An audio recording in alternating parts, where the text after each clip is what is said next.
দেখছেন ATN news happening পয়েন্টে আপনাদের সাথে আছি আমি উজমা হাসান। দর্শক, হ্যাপেনিং পয়েন্টে আমরা সাম্প্রতিক বিষয়গুলো নিয়ে আলোচনা করে থাকি। আজকে আমাদের নির্ধারিত বিষয় হচ্ছে রোজায় বাত ব্যথার রোগীর উপশম। এ বিষয়ে কথা বলতে আমাদের স্টুডিওতে উপস্থিত রয়েছেন ফিজিওথেরাপি বিশেষজ্ঞ এম ইয়াসিন আলী। তিনি চেয়ারম্যান ঢাকা সিটি ফিজিওথেরাপি হাসপাতাল। স্যার, আপনাকে অসংখ্য ধন্যবাদ আমাদের অনুষ্ঠানে যুক্ত হওয়ার জন্য। আপনাকেও ধন্যবাদ। স্যার, ফিজিওথেরাপি নিয়ে কথা বলবো। ছোটবেলা থেকে আসলে শুনে আসছি মা, চাচি, খালা একদম কমন একটা রোগের কথা বলে থাকতেন, বাতের ব্যথা। এটা আমরা সকলেই জানি এবং অনেক রকমের কুসংস্কারও কিন্তু আমরা দেখেছি একটা সময়, সেগুলোতে পরে আসছে। আসলে আমি প্রথমে জানতে চাইবো যে বাত ব্যথাটা আসলে কি, এর প্রকারগুলো কি কি, কত রকমের? অনেক ধন্যবাদ। আসলে বাত ব্যথা আপনি যথার্থই বলেছেন যে শরীরের যে কোনো জায়গায় ব্যথা হলেই সাধারণ মানুষ এটাকে বাত ব্যথা বলে আখ্যায়িত করে থাকে। অ্যাকচুয়ালি মেডিকেল ভাষায় আর্থ্রাইটিস নামে একটা ডিজিজ, যেটাকে আমরা বাংলায় বাত রোগ বলে থাকি। এটা বিভিন্ন রকমের আছে। আপনি যেটা বললেন যে ওয়ার্ল্ডে প্রায় 100 বা তার অধিক রকমের বাত রোগ আবিষ্কৃত হয়েছে। তো আমাদের দেশে এই বাত রোগে আক্রান্ত রোগীদের কয়েকটা ক্যাটাগরিতে ভাগ করা হয়। সাধারণত দেখা যায় যে rheumatoid arthritis, osteo arthritis, ankylosing spondylitis, এরকম 5 থেকে 10টা রোগ আমরা বেশি বাংলাদেশে পেয়ে থাকি। আচ্ছা, তো আপনি যেহেতু ফিজিওথেরাপিস্ট এবং আপনার বিশেষজ্ঞ এই বিষয়ে, এবং আমরা ফিজিওথেরাপি নিয়ে একটু কথা বলতে চাই যে ফিজিওথেরাপি এবং ম্যাসাজ এই বিষয়টা নিয়ে কিন্তু অনেকেই মিলিয়ে ফেলেন। এই ফিজিওথেরাপি বলতে আসলে বাত ব্যথায় আপনি কিভাবে কি দিচ্ছেন চিকিৎসকদের, ফিজিওথেরাপি কিভাবে করে থাকেন, এই বিষয়টা একটু আমাদের জানাবেন। জি, ধন্যবাদ। আসলে ফিজিওথেরাপি চিকিৎসা বিজ্ঞানের একটা গুরুত্বপূর্ণ শাখা। এখানে ওষুধের পাশাপাশি ফিজিওথেরাপির কিছু রোল রয়েছে, বিশেষ করে যেমন আর্থ্রাইটিসের ক্ষেত্রে, যেটা আমরা বলে থাকি যে অস্ট্রিও আর্থ্রাইটিস বা অন্যান্য ডিজেনারেটিভ যে আর্থ্রাইটিসগুলো থাকে, সেগুলোতে ব্যথানাশক ওষুধ দীর্ঘদিনের ব্যবহার করা যায় না। যেমন ব্যথানাশক ওষুধের অনেক সাইড ইফেক্ট বা পার্শ্ব প্রতিক্রিয়া থাকে। এই জন্য ওই সমস্যাগুলোকে কমিয়ে আনতে ফিজিওথেরাপি খুবই গুরুত্বপূর্ণ ভূমিকা পালন করে। যেমন অস্ট্রিওআর্থ্রাইটিস বলতে আমরা যেটা বুঝি, বড় জয়েন্টের বাত রোগ, যেমন আমাদের ঘাড়, কোমর, শোল্ডার জয়েন্ট, নি জয়েন্ট, হিপ জয়েন্ট, এই বড় বড় জয়েন্টে যে কার্টিলেজগুলো থাকে, জয়েন্টের ভিতরে এক ধরনের সাইনোভিয়াল ফ্লুইড থাকে, এগুলো কমে যায়, কার্টিলেজগুলো ক্ষয় হয়, তখন এক ধরনের ইনফ্লামেশন বা প্রদাহ হয়। আমরা ফিজিওথেরাপির মাধ্যমে এই কার্টিলেজের ড্যামেজগুলো কমিয়ে নিয়ে আসতে পারি, জয়েন্টের মুভমেন্টগুলোকে আমরা স্বাভাবিক রাখতে পারি, তার সারাউন্ডিং যে মাংসপেশি লিগামেন্টগুলোর শক্তি বৃদ্ধি করি, যার ফলে তার পেইনগুলো কমে যায়। এছাড়া পাশাপাশি কিছু হয়তো সাপ্লিমেন্টের প্রয়োজন পড়ে, কিছু ওষুধের প্রয়োজন পড়ে। এই জন্য এটা ওষুধের পাশাপাশি ফিজিওথেরাপিটা মানে একটা গুরুত্বপূর্ণ ভূমিকা পালন করে। আসলে বাত ব্যথাটা কাদের বেশি হয়, এই বিষয়টা একটু জানতে চাইবো, এবং কোন বয়সের মানুষরা এগুলোতে বেশি ভুগে থাকেন বাত ব্যথায়? আচ্ছা, হ্যাঁ, বাত ব্যথার মধ্যে যেমন বিভিন্ন রকম পার্থক্য রয়েছে, যেমন রিউমাটয়েড আর্থ্রাইটিস বা অ্যাঙ্কাইলোজিং স্পন্ডালাইটিস, এই রোগগুলো সাধারণত ইয়াং এজে হয়। আমরা দেখি 18 থেকে 30 বা 25 এই বয়সের মধ্যে প্রথম এই রোগটা ধরা পড়ে। আর যেটা একটু ডিজেনারেটিভ ডিজিজ, কিছুক্ষণ আগে বললাম অস্ট্রিওআর্থ্রাইটিস, এটা অ্যাবাভ 40 হলে হতে থাকে। যেমন আমাদের চুল পেকে যায়, হাড়ের ক্ষয় হয়, জয়েন্টের এরকম ইরোশন হয়। তো রোগ ভেদে বয়সের ভিন্নতা থাকে। আর যেমন কিছু ডিজিজ আছে, যেমন আমরা বলি লুপাস এরাইথমেটাস, এটাও আমাদের এক ধরনের বাত রোগ, যেগুলো আসলে নির্দিষ্ট এজ বলা যায় না। সোরিয়াটিক আর্থ্রাইটিস যে কোনো এজেই হতে পারে। আর শিশুদের ক্ষেত্রে এবং পারিবারিক পরিক্রমায় কি এগুলো আসে কি? হ্যাঁ, ধন্যবাদ। শিশুদের ক্ষেত্রে সাধারণত বাত রোগের ক্ষেত্রে আমরা দেখি যে রিউমেটিক ফিভার নামে একটা ডিজিজ আছে, সেই ডিজিজটা যদি কারো হয় এবং পরবর্তীতে তাদের রিউমাটয়েড আর্থ্রাইটিস হওয়ার চান্স থাকে। এছাড়া দেখা যায় যে জুভেনাইল আর্থ্রাইটিস নামে একটা ডিজিজ আমরা বলি, ছোট বাচ্চাদের জয়েন্ট ব্যথা হয়, ফুলে যায়, এই ধরনের রোগগুলো বাচ্চাদের ক্ষেত্রে হয়। আর বংশগতভাবে যেমন আমরা আসলে প্রাসঙ্গিকভাবে বলি, যেমন সম্পত্তির ভাগ পাওয়া যায়, ঠিক তেমনই কিছু রোগেরও অনেক সময় ভাগ পাওয়া যায়, জেনেটিক্যাল কিছু ফ্যাক্টর থাকে। তবে সবার যে হবে এরকম ফিক্সড না। বাবা মায়ের বাত রোগ আছে কিন্তু সন্তানের নাও থাকতে পারে, আবার বাবা মায়ের নাই সন্তানের হতে পারে।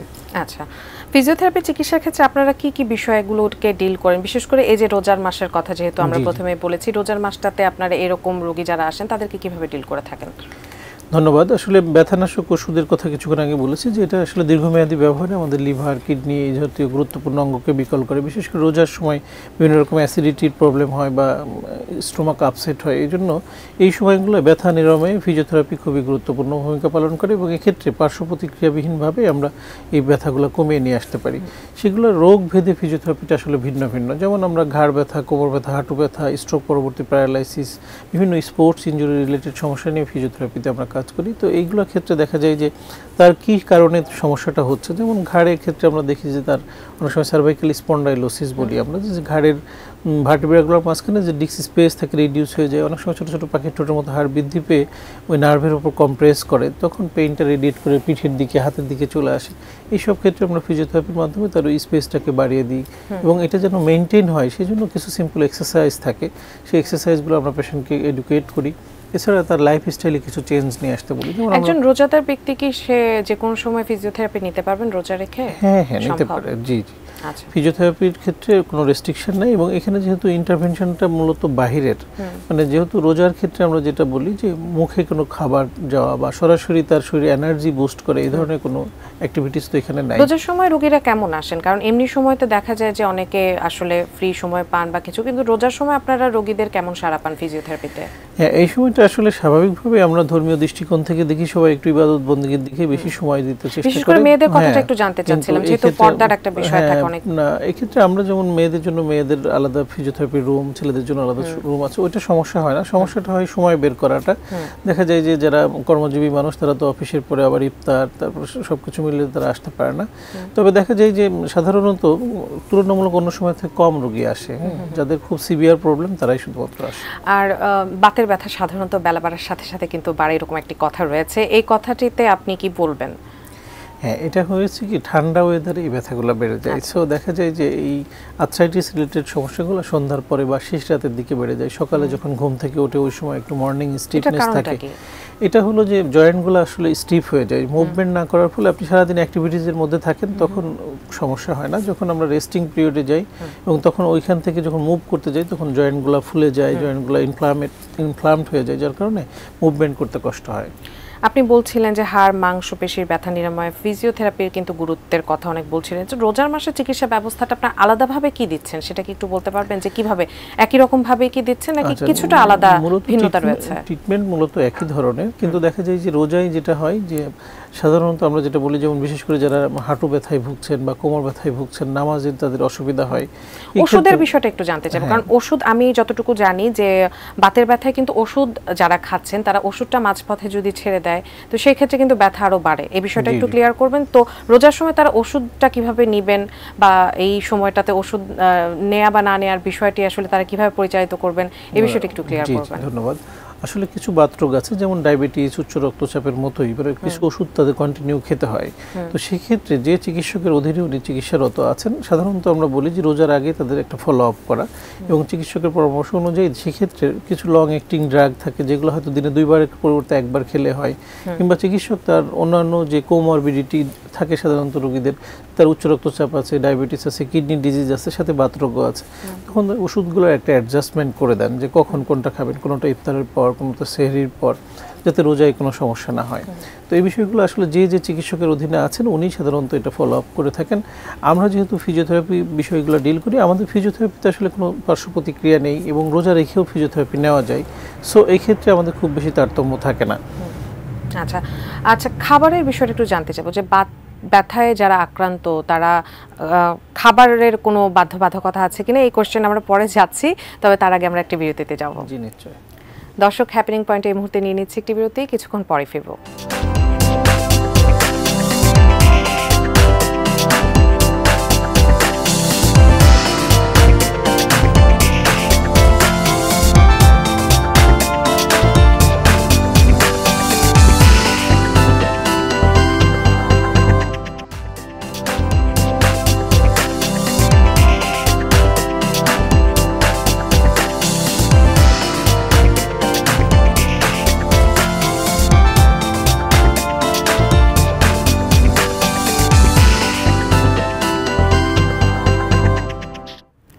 বিরতির পর সবাইকে আবারও স্বাগত হ্যাপেনিং পয়েন্টে। দর্শক, কথা বলছিলাম বাত ব্যথা রোগীর উপশম নিয়ে, এই রোজায় বিশেষ করে কথা বলছিলাম যে বাত ব্যথায় কোন কোন ধরনের খাবারগুলো খেলে বাত ব্যথা আরও বাড়তে পারে বা কোনো বাধ্যবাধকতা আছে কিনা।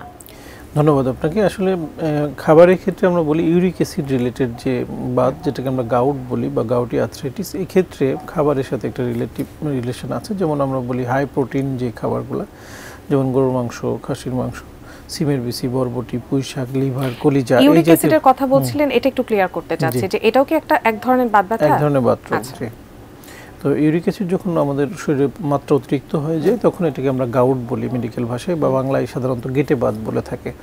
এটার ফলে শরীরের বিভিন্ন জয়েন্টে ব্যথা হয়, বিশেষ করে আমাদের পায়ের যে বড় আঙ্গুল গ্রেট টো, এটাতে সাধারণত প্রথম ব্যথাটা শুরু হয়, পরে আস্তে আস্তে অন্যান্য জয়েন্টে ছড়িয়ে যায়। এবং এটা যে কোনো এজের মানুষের হতে পারে। রোজায় এটার একটা ইম্প্যাক্ট থাকে। আমরা দেখি যে রোজায় আমাদের ইফতারে বা আমাদের রোজার সময় খাবার দাবারের ক্ষেত্রে প্রোটিনটা বেশি নিয়ে নেয় অনেকে, এবং অনেক সময় ডালের ব্যবহার বেশি হয়, বীজ জাতীয় খাবারগুলো। তো এই ক্ষেত্রে অনেকে ইউরিক অ্যাসিডটা বেড়ে যায়, তখন গাউটের সমস্যাটা তাদেরকে বেশি ভোগান্তিতে ফেলে। বাত ব্যথার একটা কথা আছে যে সারা জীবন রোগীকে বহন করতে হয় বা সারা জীবন তাকে ওষুধ খেতে হয়, এই কথাটুকু কতটুকু সত্য, এবং আসলে কি রোগীকে সারা জীবন এই রোগ বহন করতে হয়? এটা কি নিরাময়যোগ্য নয় একেবারে? হ্যাঁ, এই ক্ষেত্রে ভেরিয়েশন আছে, যেমন রোগ ভেদে এটার ভিন্নতা আছে। যেমন অনেক প্রকারের আর্থ্রাইটিস আছে, তার মধ্যে যেমন অস্ট্রিও আর্থ্রাইটিসের কথা আমরা যেটা বলেছি, এটা যেমন লাইফস্টাইল জনিত রোগ বা বয়সজনিত রোগ। এটা একটা সময় যে বয়সের সাথে সাথে সবারই হয়, কিন্তু এটা মেনটেনেন্স করতে হয়। কিছু আছে যেমন রিউমাটয়েড আর্থ্রাইটিস বা সিস্টেমিক লুপাস ইরিথমেটাস, এগুলো আমরা বলি যে অ্যাঙ্কাইলোজিং স্পন্ডালাইটিস, একবারে নিরাময়যোগ্য না, বাট নিয়ন্ত্রণযোগ্য। ওষুধের মাধ্যমে, খাবার দাবারের মাধ্যমে, এক্সারসাইজের মাধ্যমে তাদের ভালো থাকতে হবে, লাইফস্টাইল পরিবর্তন করতে হবে। যেমন ডায়াবেটিস হলে একবারে নিরাময় হয় না, কিন্তু নিয়ন্ত্রণে রাখা যায়, ঠিক তেমনই এই কিছু বাতরোগ আছে যেগুলো একেবারে নিরাময়যোগ্য না। সেটার মধ্যে কি রিউমাটয়েড আর্থ্রাইটিসটি একটি? এটার লক্ষণগুলো কি, আর এই রোগীকে কিভাবে থাকতে হবে সারা জীবন, এটা একটু বলবেন আলাদা? রিউমাটয়েড আর্থ্রাইটিসটা মূলত হলো ছোট ছোট জয়েন্টের বাতরোগ। আমরা বলি যে শরীরে যত ছোট ছোট জয়েন্ট আছে, এই জয়েন্টগুলো ব্যথা হয়, ফুলে যায়, সকালে ঘুম থেকে উঠে পা ফেলতে গেলে বা হাঁটাচলা করতে গেলে অনেক কষ্ট হয়। এটা এক ধরনের উপসর্গ। এর সাথে কিছু ইনভেস্টিগেশনের প্রয়োজন পড়ে, যে ইনভেস্টিগেশনের মাধ্যমে একজন চিকিৎসক রোগটাকে কনফার্ম করে, যার মধ্যে রিউমাটয়েড আর্থ্রাইটিস টেস্ট, এনটিসিসিপি, সিআরপি, বেশ কিছু জিনিস দেখার প্রয়োজন পড়ে। এটা দেখার পর রোগটা কনফার্ম হলে তখন এটার কিছু ভালো চিকিৎসা এখন আছে, একসময় এটা খুব ভালো চিকিৎসা ছিল না। লক্ষণগুলো যেমন তার শরীর ব্যথা, জয়েন্টগুলো ছোটো ছোটো জয়েন্টগুলো ব্যথা হয়, ফুলে যায়, শরীরে জ্বর জ্বর অনুভব করে, শরীরে বিভিন্ন জায়গায় একটু নোডিউল থাকতে পারে, কিছু কিছু জায়গায় গ্রন্থিগুলো ফুলে যায়, এ ধরনের উপসর্গ সাধারণত থাকে। তবে সেম উপসর্গ আর অনেকগুলি কারণেই থাকতে পারে। তো একজন চিকিৎসক যখন এই উপসর্গগুলো দেখে, সাথে কিছু ইনভেস্টিগেশনের প্রয়োজন পড়ে, যেটা করার পরে রোগটাকে কনফার্ম করে যে আসলে তার রিউমাটয়েড আর্থ্রাইটিস আছে কিনা। অনেকেই বলে রিউমাটয়েড আর্থ্রাইটিস সবচেয়ে বাজে বাত ব্যথা রোগ, এটা কি আসলে সত্যি? মানে আমাদের দেশের প্রেক্ষাপটে তাই, যে এই রোগটা যেহেতু একবারে নিরাময়যোগ্য না, সাধারণত আমাদের দেশের চিকিৎসকদের কাছে যখন রোগীরা যায়, তার আগে নিজেরা ফার্মেসি থেকে ওষুধ খায়, বিভিন্নভাবে এই রোগটাকে অনেক খারাপ পর্যায়ে নিয়ে যে চিকিৎসকের কাছে শরণাপন্ন হয়, যার ফলে এটা তখন একটা সিভিয়ার স্টেজে চলে যায়। এখান থেকে রোগীকে পুরোপুরি ইয়েতে আনতে অনেক সময় লেগে যায়, যে কারণে সবার একটা কষ্ট বা ভোগান্তির মধ্যে পড়তে হয়। এখন রিউমাটয়েড আর্থ্রাইটিসের বেশ ভালো চিকিৎসা আছে। যদি একজন রোগী এই বিষয়ে বিশেষজ্ঞ একজন চিকিৎসকের শরণাপন্ন হন, তাহলে সে যদি প্রথম থেকেই রোগটাকে নিয়ন্ত্রণে রাখার জন্য যে ডিজিজ মডিফাইং কিছু ড্রাগ আছে সেগুলো সঠিকভাবে খায়, নিয়ম মেনে চলে, তাহলে সে ভালো থাকবে। বাত ব্যথার বাইরে গিয়ে একটু কথা বলতে চাইবো যে কোমর ব্যথাটা এখন কিন্তু বাংলাদেশে একদম কমন, এবং দেখা যায় যে গর্ভবতী মায়েরা বা গর্ভ পরবর্তী যে সময়টা, সেই সময়টাতে কিন্তু বিশেষ করে মহিলারা বা যারা একটু ষাটোর্ধ্ব বলেন বা 30-র উপরে, তাদের কিন্তু কমন একটা কথা, যে কোনো ডাক্তারের কাছে আমার কোমর ব্যথা। এই ক্ষেত্রে বাতের সাথে রিলেটেড কতটুকু, বা ফিজিওথেরাপিতে এই রোগটা যায় কিনা, এই ব্যথাটা যায় কিনা? ধন্যবাদ আপনাকে। কোমর ব্যথা আসলে অনেকগুলি কারণে এখন বেড়ে যাচ্ছে। যেমন আমাদের জীবনযাত্রা প্রণালীতে অনেক পরিবর্তন এসেছে। আমরা দীর্ঘক্ষণ বসে কাজ করি, কেউ আছে দীর্ঘক্ষণ জার্নি করি, দীর্ঘক্ষণ দাঁড়িয়ে কাজ করি। এই যে প্রলং টাইম একই পজিশনে কাজ করা, যেটা আমাদের কোমরের মাসেলগুলো উইক হয়ে যায়, এবং আমাদের কোমরে সৃষ্টিকর্তা আমাদের অনেক সুন্দর করে তৈরি, এরকম একটা কার্ভ আছে আমাদের লাম্বার স্পাইনে, সেই কার্ভটা স্ট্রেট হয়ে যায়। মূলত এটা থেকে ব্যথাটা শুরু হয়। এবং আপনি যেটা বললেন যে ডিউরিং প্রেগনেন্সি, মা যখন একটা বেবিকে ক্যারি করে, তার এই অম্বের ওজনটা যখন আস্তে আস্তে বাড়তে থাকে, তখন তার এই লাম্বার রিজনে কার্ভটা ফ্ল্যাট হয়ে যায়। এবং যখন হঠাৎ করে ডেলিভারি পরবর্তীতে যখন এটা শ্রিঙ্ক করে বা শুকিয়ে আসে, তখন তার মাসেলগুলো অনেক উইক থাকে। এবং সেই সময় মা আবার সাধারণত বাচ্চাকে নার্সিং করা, তাকে শোয়ানো, তাকে খাওয়ানো, সব সামনের দিকে ঝুঁকে কাজ করে। তো এই মাসেল উইকনেসের সময় তখন মেরুদণ্ডের হাড়ের মাঝে একটা জেলি লাইক সাবস্টেন্স থাকে, দুই হাড়ের মাঝখানে একটা ডিস্ক থাকে, এই ডিস্কটা সরে যায়, যে সাধারণত ডিস্ক বালজিং বলি বা ডিস্ক হার্নিয়েশন হয়। এটা থেকে মূলত পেইনটা শুরু হয়।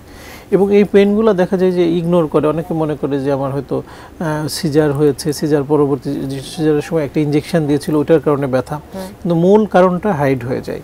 তো যে দেখা যায় এটার জন্য কোনো চিকিৎসাও নিতে চায় না।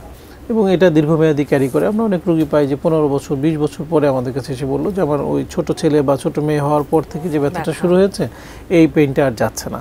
তো এটা আসলে প্রপার ট্রিটমেন্টটা ওই সময় হয় না। তো সঠিকভাবে যদি ওই সময় কিছু সিম্পল এক্সারসাইজ করে যে মাসেলগুলোকে বিল্ড আপ করার জন্য, তাহলে এই পেইনগুলো চিরতরেই চলে যাবে। যেহেতু মায়েদের কথা আসছে, আমি জানতে চাইবো যে গর্ভকালীন সময় বা ব্রেস্ট ফিডিং এর সময়গুলোতে কি ফিজিওথেরাপি নেওয়াটা কতটুকু নিরাপদ, নেওয়া যায় কিনা? হ্যাঁ, অবশ্যই নেওয়া যায়, কিন্তু ফিজিওথেরাপি একটা বিরাট বড় সাবজেক্ট। এখানে শুধুমাত্র যে কিছু কিছু ইকুইপমেন্টসের ব্যবহার এরকম না, আবার কিছু এক্সারসাইজ শুধু ফিজিওথেরাপি তা না, রোগ অনুযায়ী ফিজিওথেরাপিটা অনেক ভাস্ট একটা সাবজেক্ট। তো ওই সব ক্ষেত্রে আমরা সাধারণত যেটা দেখি তাদের কিছু এক্সারসাইজের প্রয়োজন পড়ে এবং কিছু ইলেকট্রিক্যাল স্টিমুলেশনের প্রয়োজন পড়ে, যেটা মানে কোনো পার্শ্ব প্রতিক্রিয়া নেই, যে কারণে সে ডিউরিং প্রেগনেন্সিও নিতে পারে এবং ব্রেস্ট ফিডিং অবস্থায়ও নিতে পারে। আপনাকে অসংখ্য ধন্যবাদ আমাদের অনুষ্ঠানে উপস্থিত হয়েছেন, এবং বাত ব্যথা নিয়ে কিন্তু অনেক উপকারী তথ্য আসলে আপনার মাধ্যমে জানতে পেলাম। আপনাকেও ধন্যবাদ। দর্শক, এতক্ষণ যারা আমাদের হ্যাপেনিং পয়েন্টে যুক্ত ছিলেন, আশা করি অনেক বেশি উপকৃত হয়েছেন। পরবর্তী হ্যাপেনিং পয়েন্টে আমরা আবারও হাজির হব নতুন কোনো বিষয় নিয়ে। ততক্ষণ পর্যন্ত ভালো থাকুন, সুস্থ থাকুন। হ্যাপেনিং পয়েন্টে আমাদের সাথেই থাকুন, এটিএন নিউজের সাথে।